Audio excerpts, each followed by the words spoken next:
Hello and welcome to Big Brown and Hairy. We are here for a preview show of the semi-finals. Very exciting. We got into the business end of the Euros. I am Bobby Rayman. This is... And I am Tuffy. He's done it again. The joke will continue. Shall we talk about today's game on Tuesday? We're talking about Italy versus Spain. The battle of salami versus chorizo. Yes. The dried meats battle. Who has the better onion? Any more anecdotes? Who has the better onion? Italian onions. What are you Oh, talking no, Italian's French. Oh, for some reason I thought French. Damn it. French onions. Who has the better pizzas? I don't know. I can't think of any other thing that Italy and Spain share. Go on. I can think of anything. Citrus fruits? Spanish oranges, Italian lemons? So the football. Do your research, I don't know. Do your research. I can't think of food, even though it looks like it.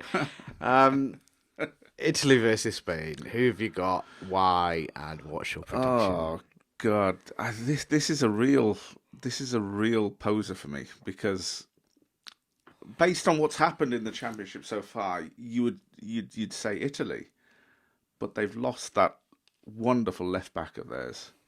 Spinazzola. Yeah. Arguably one of the players of the tournament. Yeah, I mean, I read up a little bit about him. He's only ever played in a Champions League game once. 28 years of age. Does he play for Sassuolo or Roma. He's played in one Champions League game, 28 years of age, and he has basically lit up the tournament. Hopefully, Mourinho doesn't hate him. Yeah, Luke Shawrazola. He has like almost like a zeroing in for left backs, doesn't he? But you know, no, Spinazzola was fantastic, and he was the outlet for that system that Italy are playing. Now, whoever comes in, are they going to? I don't think they have the same energy. No, but he played more like a forward, didn't he, than defensive, and that played right into how Italy have changed their way of playing. He was just defensively sound, though, I have to say. Yeah, but he was very high. Yeah, I don't think the right back did that. No. I think whoever they pick is going to be more defensively minded. So I think Spain could pin Italy back, personally. But sorry, your opinion first before I go on. This is what I mean. For me, this is almost 50-50 now to me. You know, on based on what's happened in the championship so far, you'd say Italy. But it has become almost a 50-50 just from the loss of one player. Spain, will ping it around and keep possession. They're world beaters at that. Yeah. Whether or not they have the penetration to be able to then get a goal, and if if Enrique keeps faith with Morata, yeah, I mean, this is a huge game for him to keep faith in him for. But there's every chance that Morata could do well in this match. Playing against Italy, he has experience. Well, he plays in Italy, doesn't he? He plays for Juventus, in that, so I mean, they might give him some respect. But yeah, I agree with you. I think it's 50-50. Look at the tournament. Italy, I think, peaked early and have sort of fell flat because they've had an extra time game here and there. They didn't. I don't think they absolutely smashed Croatia. They didn't. Who did they play in the last game? Belgium. Belgium. That was a tight Austria. game. And I mean, they played Austria in the second round, I think, and that went to that extra time. No, it was Croatia they played. No. Italy played Austria. Was it Austria? Yeah. In the second round, Italy played Austria. Who did Croatia play then? Croatia. I swear it was Italy. Am I going mental? Let me look. Well, yes. Anyway, it's the games that Italy have played in general. They started off fantastic, in my opinion. Yeah, and then I don't think they've peaked. I don't think they've peaked. They're on a sort of. I think they've sort of steadily. They've hit the ground running. Oh, you are right. Italy, Austria. I can't remember. My memory is totally gone. Who would pick Croatia, Spain? That's it. Spain, That's who I was thinking of. That was the game. Sorry. That was the barnstormer, wasn't it? That was the humdinger. 5-3. Yes. Oh my God. My memories. leaving me. No. I don't think they've peaked. I think they hit the ground running. They had a bit of a blip against Austria, but they've kept it going. Whether or not they'd burn out, that's a question. I think the way they play is very fitness heavy. Now, they've been fantastic in the first 3 games, and then it sort of has petered out, and they've played, 2 extra time games now? Yeah. Hold on, no. No, Belgium no. didn't. But, They played extra time against Austria. Yeah. That was the blip that they had. That was I thought they were a bit flat. I thought they were flat against Belgium as well. Really? Yeah, I thought Belgium had chances though. I thought there were times when Italy made Belgium look ordinary. But Belgium had chances. I know they scored. They had a fluky penalty. Yeah. But Belgium, Lukaku had 2 clear chances. One was that post thing that he just stumbled and it was hilarious. And the other one he had a straight on shot. I mean, that was his sandwich. He could have had a hat trick. That was his sandwich feet, wasn't it? I mean, on another day he has a hat trick. And when have you known Italy to let chances like that? But I think there was always going to be because it was a clash of 2 heavyweights. I think that if the game opened up, which it did, I think that was always going to be like sort of a Italy throw a punch, Belgium. Right. If the game opened up, which it did, there was a point in that game where it really opened up and it was end to end. Yeah. So I think that game always had the potential to be like that. I just think that with Italy, they hit the ground running. When they did have a blip, they dragged a result out of them. When they came up against a heavyweight a serious heavyweight in Belgium, again they had enough to that the experience, the nous, the streetwise attitude that they have to play. There are 2 factors that really make me think that this is a 50-50 now with Spain. The loss of Spinazzola, fantastic player, unbelievable. He's lit up the tournament, that guy. And whether or not they burn themselves out, whether or not they've sort of... So how do you foresee this game going then? This extra time, for me, it has extra time written all over it. Well, Spain have been in extra time twice. Scumbag their way through. Scumbag their way through to the semi-finals. Are they going to scumbag their way to the final? I mean, the one thing that I can see Spain doing to frustrate Italy is keep the ball. Yeah. No one's taking the ball off. That means Thiago's playing. I think Thiago plays. And he's fresh. Yeah. Because he hasn't been playing. But he's fresh. Yeah. He looked good when he came on in the last game. I think they keep the ball. Yeah. I think Italy go for the press, because they've been going for the press not in convenient times. They've been going all the time. Yeah. Whole 90 minutes. I think that has a fitness factor. I think you can do that for so many games. Yeah. We're all human at the end of the day. I think that comes into factor. I think Spain shitbag it. Yes, I think I'm going to go 1-0. Do you think they bottle it? 1-0 in the 83rd minute or something like that, and I think that donkey scores. Morata. Just to clarify, just to make me feel stupid. Just to clarify, I want to see when this is edited. This video is edited. I want to see like a donkey. Oh, should we put an ER noise in Morata's head? I will do that. We'll do that. That's my prediction. What's your prediction? For me, this is extra time written all over it. Right. I think I can see extra time. Yeah. I don't know. I don't know where I want to put my money, to be honest. This is a real tough one. I think also from a mentality point of view, all the pressure's on Italy. Spain have got no pressure on them, which is dangerous. Because Spain, they're still they can keep the ball out better than anybody. Yeah, I think what I've noticed with Spain is when Morata starts, more often than not, that they keep the ball. They're able to. It's only when Morata's taken off late on and then they score. So I think that's playing in Enrique's mind as well. Maybe. I think you start with Morata. You do because what he does do is, and it's been pointed out before by the pundits. He does stretch the team, he gets them forward. Yeah. Which is brilliant. That's what a striker should do. He's old school.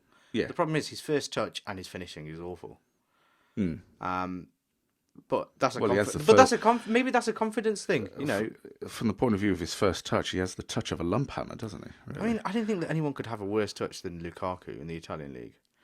But Lukaku's first touch is impeccable right now. As I keep on saying, he has a sand wedge for a left I disagree. This tournament, Lukaku's been sensational. I have to I think he's been great. His first touch and close control with the ball. Yeah, I mean, no one's getting the ball off him. In this tournament, yeah, he seems to have... He looks leaner, he looks fitter. I have to take all the comments back that I've slagged him off as a United fan. He looks fantastic. Morata, however, just looks like he's just got battered by everyone. He's just given up. You know, the kid that's just... Yeah. But you're a footballer, you're a sports star. You're supposed to have all the help in the world from psychologists and all this and that.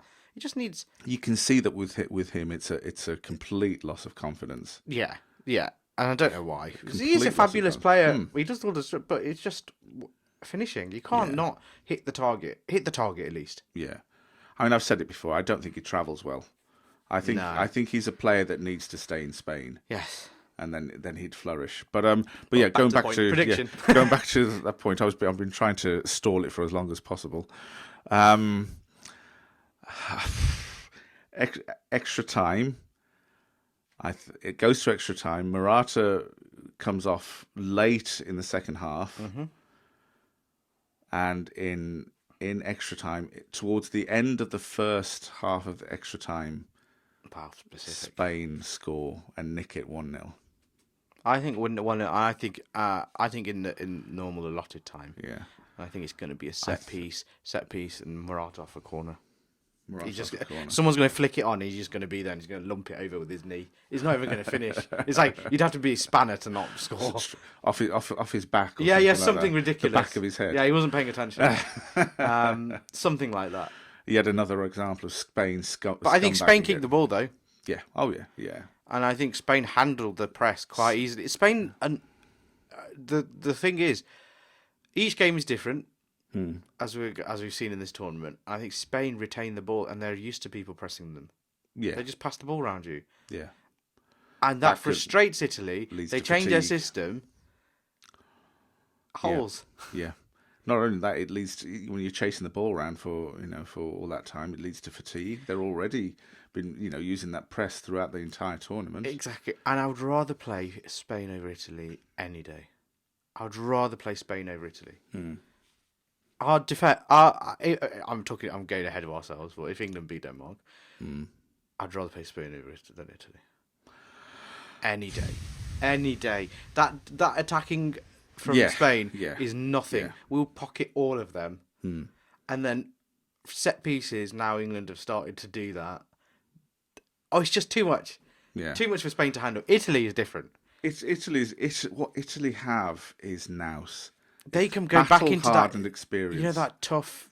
Yeah. Going 2 blocks. Yeah. That's the issue and England, any team struggles against that.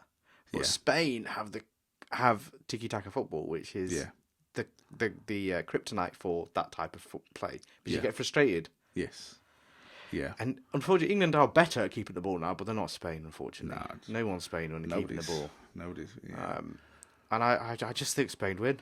I really do. I think I'm going for the underdog. You're going for it as well, which is a bit of a shocker. I'm going for a Spain win. 2 Spain win. Wow. Spain win 1-0 smash and grab. Well, it just be completely wrong. It's a 6-0. 6-0 thrashing by Italy. Yeah. But no, interesting times. Now let's get on to the other game that we actually do care about. Let's dish up the main course. England versus Denmark. At Wembley, back after the wonderful, wonderful, wonderful job in Rome that I predicted correctly. I'd like to say this. Any opportunity to massage I don't his give ego. A shit. Any old opportunity. Well, England versus Denmark. Now, the feelings I have for this game is a bit different. I see this being very tight. Me too. One of England's toughest. I think England... I see this going 2 ways. They either concede their first goal of the tournament via an early Denmark goal, and then England score 2, or England just rule the game because Denmark are scared and they play quite defensive, which I think they will, like the Czech Republic and Croatia. Yeah. I think it'll be like that. And then England try and hit the counter. We'll have to Not keep England the try and get Oh, the they will counter. try and hit the Denmark counter. try and hit the I think counter, that will be the way. But it's very difficult to break this England team down on the counter because Walker is the secret weapon. Have you the guy's pace takes out everything. Yeah. So when we were concerned about Stones and Maguire, we got Walker. Yeah. He can out-sprint most players. Yes. Yeah. So Absolutely. that's been the little secret. No one's talked about that. Absolutely. I mean, he's single-handedly keeping Trippier out the game, isn't he? Yeah, I don't care about his passing sometimes being a bit off. And I'd have to say, even if Trent was there, I think he'd probably keep Trent out the side as well. Because he's more defensively minded. More defensively minded. But Trent would be fantastic to put on and set pieces. Yeah. That's the only thing we miss. But Luke Shaw's been putting in a fantastic ball. I think it was Mount puts in a decent cross from a corner. As you saw with I think it was Mount. Don't quote me. Yep. But set pieces were the thing that I was banging on about since the start of the tournament. I've been moaning about it, going, that was England's bread and butter. What's happening? The last game, I think Maguire said we've been working on set pieces. Yeah, because we should be scoring. Absolutely. Now, very much so. That kills the that defensive mindset for those teams. So for Denmark, to sit back, I think England have the ball a lot and try and penetrate through the wings. Yeah. So whoever plays, I'm happy with anyone playing. Obviously Sterling's on the left, but whoever's playing on the right and whoever's supporting that, I think there's corners there. Yeah. I really think with the practicing of corners as well, they made a big thing about it. I think that adds something else to the psyche of Denmark, where they're concerned. So again, it's playing the percentages. What do you want to do? Do you want to have an onslaught of set pieces? Because there's going to be lots of fouls, quick fouls as well. They will try and break up the play for England. Yeah. But I just think England have got too much. I just think they can change the game. Denmark's run comes to an end. Unfortunately, so I'd happy for. Obviously, I want England to win, but I'd be happy for either team to get to the final. It's just, I think Denmark's run is. They've done fantastic to get to the semis. Yeah. Considering they lost to Finland in the first game under circumstances, obviously. But yeah, no, absolutely. I think England have got too much. I think England. I think England have got too much for all three of the sides that are left. I agree. All three of the sides, but I think the only team left in the four that will be able to upstage England is Italy through their nous, their cunning. Agreed. But against Denmark, again, I think they've got too much for Denmark. But I think it will be. I don't think it will be a battering like Ukraine. No way. No, I think it's a 2-0 possibly. And I think it's one goal, and they're both late, like the German game. I see it going like that. I actually think England might concede a goal. For some reason, I think that clean sheet thing is just an added thing for that team. I don't think they concede. I know I said it either goes 2-1 or I don't know. For some reason, I think they keep a clean sheet again. I think they might be the first team ever to go. Oh, don't quote me on that ever. There's something about this game that just says to me, Denmark haven't come across a team yet that plays like England. No. They're not going to be able to break it down unless they get a goal from a corner or a free kick. That's the only chance they've got. They're not breaking this England team down. They're not beating it on the counter-attack. The only way is set pieces. Now, they're banking on scoring early and then just defend. It's just the way it is, unfortunately. But then England have such firepower, they can flip this conservative approach and go uber attacking and put 4 attacking players on if they wanted to. Yeah, no, absolutely. Completely change everything. Absolutely. Throw on. There's just I don't know what it is. There's just something sort of telling me because hopefully I'm right in the predictions. I'm going for 2-1. Okay. I think England might just concede. I'm going for 2-0. 2-0. 2-0 or possibly an undeserved 3-0. I think once they break the lock, they have to play out, and England are just brilliant exposing holes. Look what they did to Ukraine. Yeah, true. I mean, and what helped that was set pieces. I think set pieces is important again. I think you can't mark Maguire in the opposite box. He's just too big. And then when you mark him, you've got Stones. And then you've got, if Henderson is in the team, you've got Henderson. They're just a tall team. Yeah.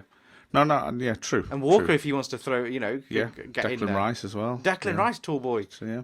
And then absolutely. Absolutely. It's a tall team. Absolutely. Kane, I forget Kane. Kane, yeah. Absolutely. It's a daunting task for whoever has to defend. Absolutely. I just think there are other things. I mean, you what you're talking about are things that on paper. True. You're talking about things that are on paper. I just think that when we talked about pressure, Spain, Italy, all the pressure really is on Italy. All the pressure really is on England. Good point. All the pressure is really on it. As soon as, whenever, when this thing with Eriksen, when that occurred and when he recovered, Denmark shrugged off every last bit of pressure that was on them. There's been they don't care. Yeah, there's been no. Yeah, that's true. There's no They've pressure got on them nothing to lose. No pressure on them at all. So I just think things like that will come into play. I think the reality of the situation will bear fruit in that England, I think, will win. But I don't think it'll be a case where they don't concede. I think other factors like that will come into play, I think. I think 2-1. Interesting. Well, I don't think they will concede what you do. So let us know what you think in the comment section below. Obviously, share, the usual stuff that we're going to preach. Go watch, go listen to our podcast. We've got a shorts channel on TikTok. Everything really. Go see us do inappropriate and say inappropriate things. Yeah, I mean we're everywhere now. Aren't we? We are everywhere. Please go and support us. We are super desperate. So hopefully we'll see you after the England game. Yeah, and we won't be crying. Yeah.